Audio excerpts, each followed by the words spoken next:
On a sécurité, c'est la phase la plus importante parce que vos données sont importantes pour nous. Parce que la sécurité de votre restaurant, elle est importante, nous avons pensé à un espace sécurité. Nous avons des trucs qui sont prédéfinis, mais nous avons ici un système d'authentification à double facteur. Lorsque vous cliquez sur système d'authentification à double facteur, tous vos utilisateurs qui seront connectés devront confirmer leur identité via un code secret qui est envoyé via leur mail. Donc, il est important, si vous voulez, de le cocher ou de ne pas cocher cette option. On vous laisse le libre choix. Vous pouvez donc cocher cette section. Un mail sera envoyé à chaque utilisateur à chaque fois que quelqu'un se connecte sur son compte pour l'alerter qu'il y a une nouvelle connexion.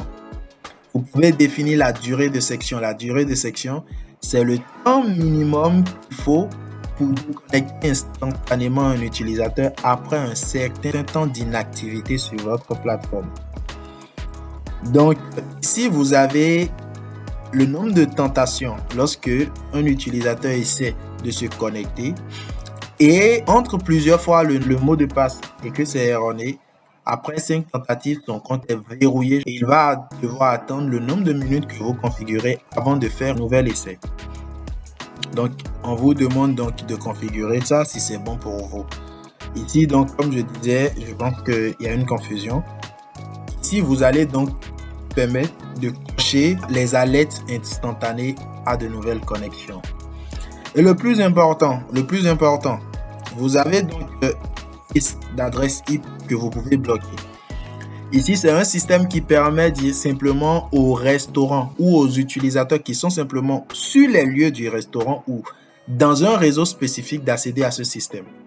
Donc, lorsque vous commencez par ajouter ces adresses IP ici, vous allez voir que si vos serveurs ou vos employés ne sont pas dans le restaurant, ils ne pourront pas accéder au système. Vous, par contre, vous pourrez accéder parce que vous avez un certain rôle. Donc, ce système est hyper important si vous voulez vraiment que vos employés n'aient accès au système que dans l'entreprise. Donc, vous pouvez ajouter, nous vous fournissons également un service d'assistance pour vous aider à configurer toutes ces choses. Mais en principe, ce n'est pas compliqué et nous allons vous le montrer dans une autre vidéo, je pense, parce que ça nécessite quand même de taper une commande et nous allons vous épargner de ces détails.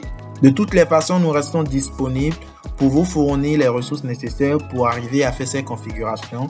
Il suffit juste de nous laisser un message et le tour est joué. Nous allons vous assister plus facilement. Donc, ça va être tout pour la section configuration globale de votre CRM ou encore mieux de votre logiciel pour commencer par l'utiliser.